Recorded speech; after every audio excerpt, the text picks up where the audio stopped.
आज हम बात करने वाले हैं संविधान के भाग 2 यानी कि नागरिकता के बारे में। नागरिकता, लास्ट क्लास में हमने नागरिकता के बारे में चर्चा की थी, जहां पर हमने कुछ प्रमुख अनुच्छेदों को यानी कि अनुच्छेद 5 से लेकर के अनुच्छेद 11 तक के बारे में एक एक करके जाना था कि इन अनुच्छेदों में क्या रखा गया है। जहां पे हमने अनुच्छेद 5 में देखा था कि संविधान के प्रारंभ में नागरिकता थी, तो अनुच्छेद 6 में हमने देखा था कि यदि कोई व्यक्ति पाकिस्तान से भारत में आता है तो उसके लिए क्या प्रावधान है। अनुच्छेद 7 में देखा था कि यदि कोई व्यक्ति भारत से पाकिस्तान जाता है और पुनः पाकिस्तान से भारत में आता है तो उसके लिए क्या प्रावधान रखे गए हैं। इसी प्रकार हमने अनुच्छेद 8 जिसमें प्रवासी भारतीयों की नागरिकता के बारे में प्रावधान रखे गए हैं। अनुच्छेद 9 में कोई भारतीय व्यक्ति विदेश की नागरिकता प्राप्त करता है तो उसकी नागरिकता के बारे में प्रावधान, यानी कि अनुच्छेद 5 से लेकर के अनुच्छेद 11 तक के बारे में हमने एक एक करके विस्तार से देखा था, जो कि बहुत ज़्यादा महत्वपूर्ण है, जिनसे क्वेश्चन पूछे ही जाते हैं कि नागरिकता किस भाग में है। साथ में अनुच्छेद पूछे जाते हैं डायरेक्टली कि इस अनुच्छेद में क्या रखा गया है। तो हमने इस चीज़ के बारे में लास्ट की क्लास में डिस्कस कर लिया था।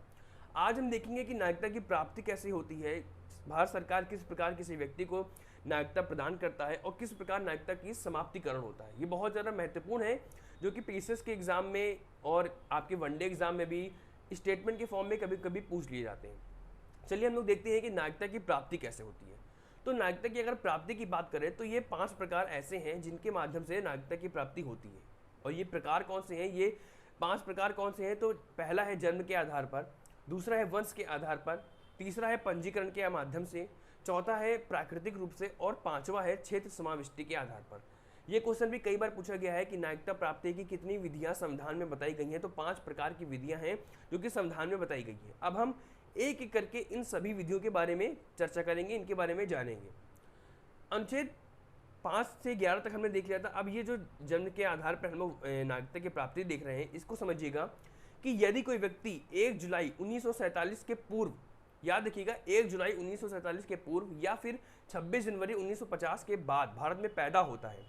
डेट याद रखिए, क्योंकि डेट से आपको कंफ्यूज किया जा सकता है। तो जन्म के आधार पर क्या है कि यदि कोई व्यक्ति 1 जुलाई 1947 के पूर्व या 26 जनवरी 1950 के बाद यदि वो भारत में पैदा होगा तो उसको जन्म के आधार पर नागरिकता प्रदान कर दी जाएगी। लेकिन यदि वो 1 जुलाई 1947 के पश्चात वो भारत में पैदा होता है तो उसको नागरिकता तभी प्रदान की जाएगी जब उसके माता पिता में से कोई भारत का नागरिक हो। याद रखिएगा, जन्म के आधार पर नागरिकता का जो प्रावधान है वो क्या कहता है कि यदि कोई व्यक्ति 1 जुलाई 1947 के पूर्व या फिर 26 जनवरी 1950 के बाद भारत में पैदा होता है तो उसको जन्म के आधार पर नागरिकता प्रदान कर दी जाएगी। लेकिन अगर वो 1 जुलाई 1947 के पश्चात भारत में पैदा होता है तो उसके माता पिता के नागरिकता के आधार पर उसको भारत की नागरिकता प्रदान की जाएगी, यानी कि माता पिता में से कोई भारत का एक नागरिक होना अनिवार्य है। यह बात जन्म के आधार पर की गई है। दूसरी बात हम करते हैं वंश के आधार पर। अब वंश के आधार पर नागरिकता कैसे दी गई है? तो यदि कोई व्यक्ति 26 जनवरी 1950 के बाद, याद रखिएगा 26 जनवरी 1950 के बाद या 10 दिसंबर 1992 के पूर्व भारत में पैदा होता है, इसको भी देखिएगा डेट वंश के आधार पर, कि यदि कोई व्यक्ति 26 जनवरी 1950 के बाद या 10 दिसंबर 1992 के पूर्व भारत में पैदा होता है तो उसके माता पिता या दादा दादी के वंश के आधार पर उसको नागरिकता प्रदान कर दी जाएगी। लेकिन अगर 10 दिसंबर 1992 के पश्चात वो भारत में पैदा होता है तो यहाँ पे अनिवार्य है कि उसके माता पिता में से किसी एक की नागरिकता भारत की होनी चाहिए। यानी कि फिर से समझिएगा कि यदि कोई व्यक्ति 26 जनवरी 1950 के बाद या 10 दिसंबर 1992 के पूर्व भारत में पैदा होता है तो उसके पिता की भारत की नागरिकता होनी चाहिए। परंतु 10 दिसंबर 1992 के पश्चात यदि वो भारत में पैदा होता है तो उसके लिए उसकी माता पिता में से किसी एक की नागरिकता भारत की होनी चाहिए, तब उसको वंश के आधार पर भारत की नागरिकता प्रदान की जाएगी।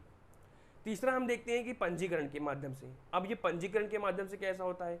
तो पंजीकरण के माध्यम से सबसे पहला जरूरी है जानना कि यदि कोई व्यक्ति भारतीय मूल का है, भारतीय मूल का व्यक्ति है और वो भारत का नागरिक नहीं है, यानी कि उसके माता पिता या दादा दादी में से कोई भी उसका पूर्वज भारत में रहा हो, वो भारतीय मूल का व्यक्ति है लेकिन वो भारत का नागरिक नहीं है और उसको भारत की नागरिकता प्राप्त करनी है, तो उसके लिए उसको पंजीकरण के पश्चात या फिर पंजीकरण करने से पूर्व उसको भारत में 7 साल रहना आवश्यक है।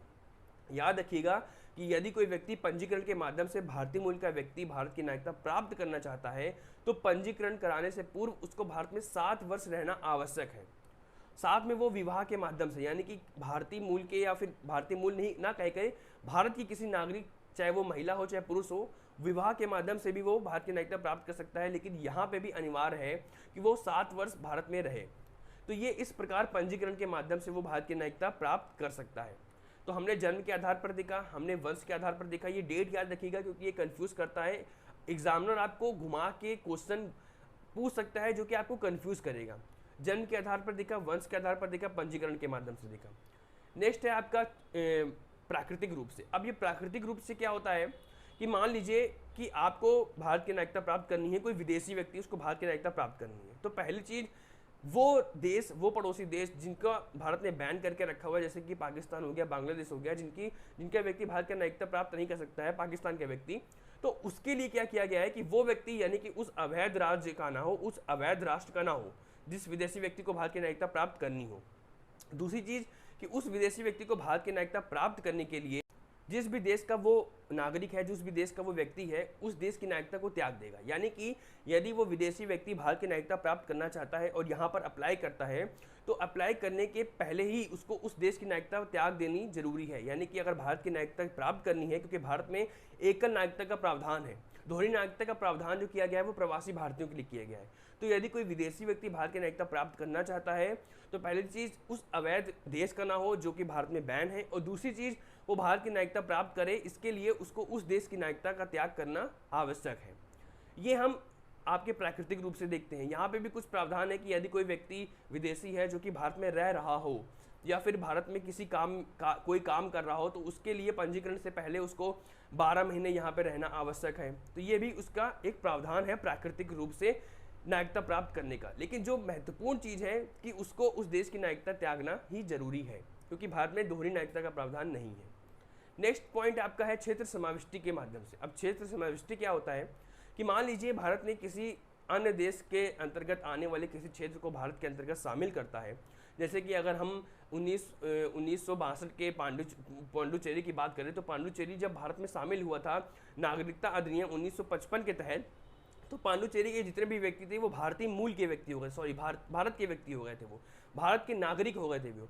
जिसके चलते कहा जाता है कि क्षेत्र समाविष्टि यानी कि किसी अन्य देश के अंतर्गत आने वाले किसी क्षेत्र को जब भारत, क्योंकि यहाँ पे भारत की बात हो रही, जब भारत उस क्षेत्र को अपने अंतर्गत समाहित कर लेगा, मिला लेगा, तो उस देश के या उस क्षेत्र में रहने वाले जो व्यक्ति हैं वो भारत के नागरिक हो जाएंगे। जैसे 1962 के पांडुचेरी की बात करें या फिर 1966 के बांग्लादेश की बात करें कि बांग्लादेश से असम में वह व्यक्ति जो 1966 के पूर्व आए हुए हैं, वो व्यक्ति 1 जनवरी 1966 के पश्चात जितने भी व्यक्ति होंगे जो असम में रह रहे होंगे वो भारत के ही नागरिक कहलाएंगे। क्योंकि आपको पता ही है कि बांग्लादेश में जो कॉन्फ्लिक्ट था पूर्वी पाकिस्तान और पश्चिमी पाकिस्तान का, जिसके तहत आगे चल के जो पूर्वी पाकिस्तान था वो बांग्लादेश में बदल गया था, जिसमें हमारे देश ने उनका सहयोग किया था।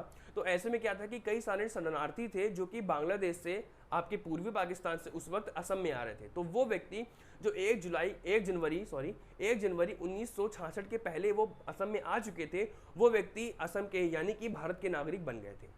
तो क्षेत्र समाविष्टि के अंतर्गत क्या किया जाता है कि यानी कि कोई देश, कोई क्षेत्र है जो कि किसी अन्य देश में शामिल है, जब वो भारत में शामिल हो जाए, जैसे पांडुचेरी की बात की हमने, बांग्लादेश से आए हुए असम शरणार्थियों की बात की, तो उस क्षेत्र के लोग भारत के नागरिक कहलाएंगे।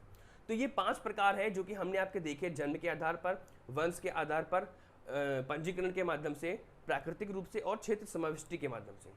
अब हम देखेंगे कि नागरिकता की समाप्ति कैसे होती है। ये तो हमने बात कर ली, हमने चर्चा कर ली कि नागरिकता की प्राप्ति कैसे होती है। अब हम बात करेंगे कि नागरिकता की समाप्ति कैसे होती है। तो इसके 3 प्रकार भारत के संविधान में बताए गए हैं। पहला क्या है कि कोई भी व्यक्ति अपनी स्वेच्छा से अगर वो भारत की नागरिकता का त्याग करता है, यानी कि चाहे वो किसी दूसरे देश की नागरिकता प्राप्त करना चाहता हो या फिर भारत के नागरिक रह करके वो संतुष्ट ना हो, जो भी उसका पर्सनल व्यू हो, यदि कोई व्यक्ति भारत की नागरिकता स्वतः त्यागता है तो वह स्वतः त्यागने के अनुसार यानी कि त्याग के माध्यम से वह भारत की नागरिकता को छोड़ सकता है, भारत की नागरिकता को त्याग सकता है। पहला माध्यम तो ये है।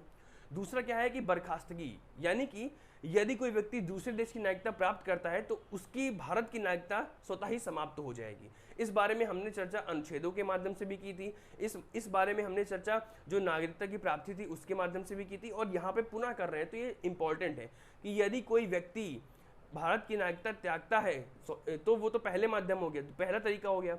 दूसरे तरीके पे हम चर्चा करते हैं कि यदि कोई व्यक्ति किसी दूसरे देश की नागरिकता प्राप्त करता है तो बर्खास्तगी के तहत उसको भारत की नागरिकता से स्वतः ही समाप्त कर दिया जाएगा, उसकी भारत की नागरिकता स्वतः समाप्त हो जाएगी।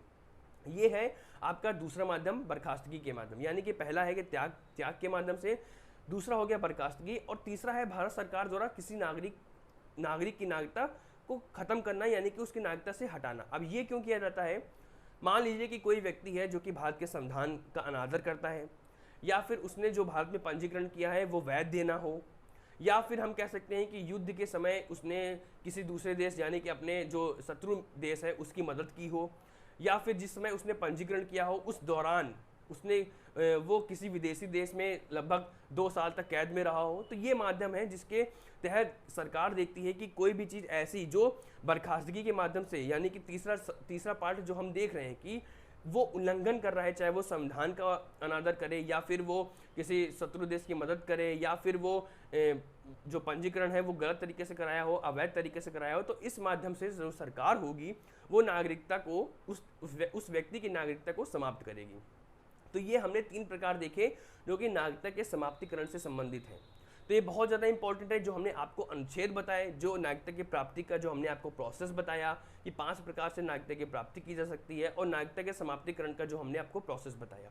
नागरिकता से इनसे रिलेटेड जितने भी क्वेश्चन बनेंगे वो इन्हीं 3 टॉपिक्स जो हैं हमने आपको बताए इनसे रिलेटेड बनेंगे। मैक्सिमम क्वेश्चन इनसे बाहर नहीं जाएंगे, चाहे आप कोई वनडे एग्जाम का क्वेश्चन उठा के देखिए, चाहे आप पीसीएस लेवल के क्वेश्चन उठा के देखिए, मैक्सिमम क्वेश्चन आपके यहीं से क्लियर हो जाएंगे। तो हमने देख लिया कि भारत में नागरिकता कैसी है। भारत में एकल नागरिकता का प्रावधान है, जहाँ पर जो संघ हो और जो राज्य हो यहाँ पे एक ही नागरिकता होगी। साथ में हमने देख लिया जितने भी प्रमुख अनुच्छेद थे, नागरिकता की प्राप्ति कैसे होती है और नागरिकता के समाप्तिकरण कैसे होता है।